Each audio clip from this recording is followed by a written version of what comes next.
ஆளுங்கட்சியும் தாவேக்காவும் ஒண்ணுக்கு கூட்டணி கூட்டணி எங்க அமைச்சுக்கிட்டாங்க? திரைப்படத்துறையில கூட்டணி அமைச்சுக்கிட்டாங்க. எப்படி கமலஹாசனும் திமுகவும் கூட்டணி அமைச்சதோ முதல்ல திரைப்படத்துல தான் கூட்டணி அமைச்சாங்க. இப்ப ஜனநாயகன் படத்தினுடைய விநியோக உரிமை யார் வாங்கியிருக்காங்க? இந்த கரூர்ல இறந்து போன அந்த 40 மரணங்களுக்கு யார் பொறுப்பு? நாளைக்கே இன்னொரு கமலஹாசனாக ஜோசப் விஜய் மாறுவார். திமுகவினுடைய பினாமி கட்சி, திமுகவினுடைய டூல் கிட் தான்.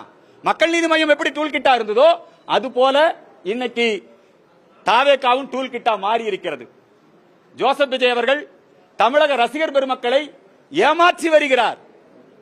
அந்த ரசிகர்களுடைய நலனிலே அவருக்கு எந்த விதமான அக்கறையும் இல்லை. தன்னுடைய அரசியல் சுயலாபத்துக்காக திமுக மேல மிகப்பெரிய குற்றச்சாட்டை சவால் எல்லாம் விடுறாரு. ஆதவ அர்ஜுனா என்ன சவால் விடுறாரு? நீ வந்துருவியா, என் தலைவர் மேல கை வச்சிருவியா, நாங்க மாணவர் எல்லாம் வீடு புகுந்துருவோம்.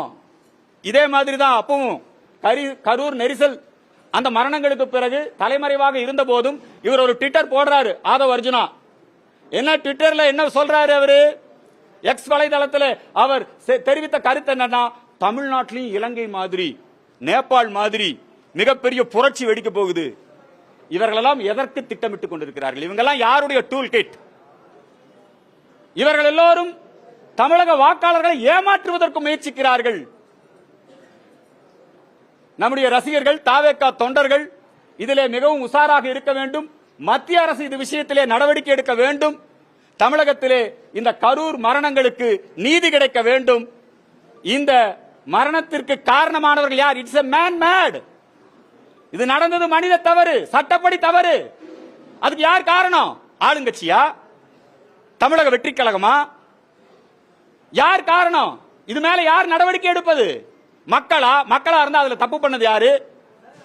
ஏங்க இவ்வளவு நாளாச்சு இன்னும் நீதி கிடைக்கவில்லை.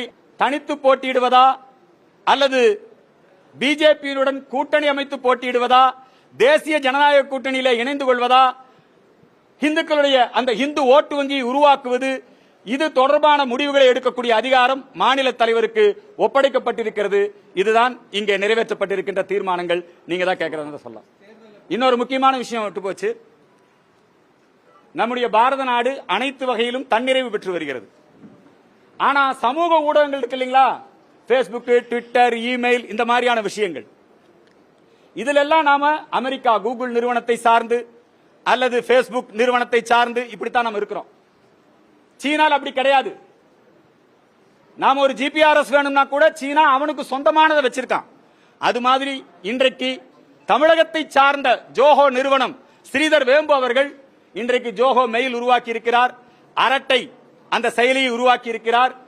நம்முடைய மத்திய அரசு, குறிப்பாக நம்முடைய உள்துறை அமைச்சர் அமித்ஷா அவர்கள் தன்னுடைய மெயில் அதையெல்லாம் ஜோஹோ மெயிலுக்கு மாற்றி அமைத்திருக்கிறார். அதே போல தமிழக அரசாங்கமும் ஜோஹோ செயலிக்கு தங்களை மாற்றிக்கொள்ள வேண்டும் என்கிற கோரிக்கையை இந்த நேரத்திலே முன்வைக்கின்றோம்.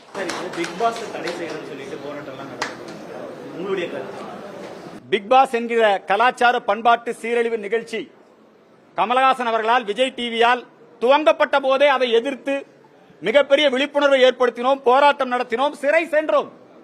இப்ப இந்த பிக் பாஸ் நிகழ்ச்சி மிக மோசமாக அன்றாடம் வீட்டுக்குள்ளேயே ப்ளூ பிலிம் பார்க்கிற மாதிரியான ஒரு சூழ்நிலையை உருவாக்கி இருக்கிறார்கள். எனவே இந்த பிக் பாஸ் நிகழ்ச்சி கலாச்சார பண்பாட்டு சீரழிவு நிகழ்ச்சி, அதை தடை செய்ய வேண்டும் என்கிற கோரிக்கையை வலியுறுத்துகிறோம். எப்பொழுதும் போல இந்த பிக் பாஸ் நிகழ்ச்சிக்கு எதிரான குடும்ப கலாச்சாரத்தை, தமிழருடைய பண்பாட்டை காக்கக்கூடிய அந்த விழிப்புணர்வு நடவடிக்கையிலே இந்து மக்கள் கட்சி ஈடுபடும் என்பதை தெரிவித்துக் கொள்கிறேன். இன்னொரு முக்கியமான விஷயம், தமிழ்நாட்டில் இப்பொழுது ஊழல் மந்திரிகள், தமிழ்நாட்டில் எல்லா மந்திரி மேலையும் ஊழல் குற்றச்சாட்டு. ஊழல் மந்திரிகளை காப்பாற்ற வேண்டும் என்கிற நோக்கத்திலே தான் நம்முடைய மாண்புமிகு முதல்வர் மு.க. ஸ்டாலின் செயல்பட்டுக் கொண்டிருக்கிறார்.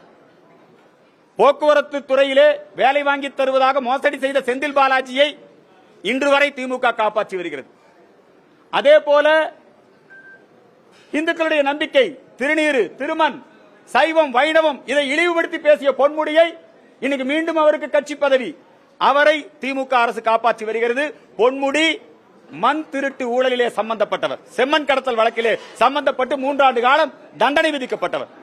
அதே போல இப்ப உள்ளாட்சித்துறை அமைச்சர், அவருடைய பொறுப்பிலே இருக்கக்கூடிய திரு கே.என். நேரு, அவருடைய பொறுப்பிலே இருக்கக்கூடிய குடிநீர் வடிகால் வாரிய அதிகாரிகள் பணி நியமனத்திலே 888 கோடி ரூபாய் ஊழல். அமலாக்கத்துறை கடிதம் எழுதி இருக்கிறது. இன்னும் எஃப்ஐஆர் போடல, முதலமைச்சர் விசாரிக்கல. ஊழல் மந்திரிகளை பதவியிலே இருந்து விலக்க வேண்டும் என்கிற எண்ணமே மு.க. ஸ்டாலின் அவர்களுக்கு வரவில்லை. தமிழகத்திலே எல்லா மந்திரிகள் மீதும் ஊழல் குற்றச்சாட்டு, அது தொடர்பான விசாரணை நீதிமன்றத்தில் நடைபெற்றுக் கொண்டிருக்கிறது. ஊழல் மந்திரிகளை பதவி விலக்கம் செய்ய வேண்டும் என்கிற கோரிக்கையை இந்த நேரத்திலே முன்வைக்கின்றோம்.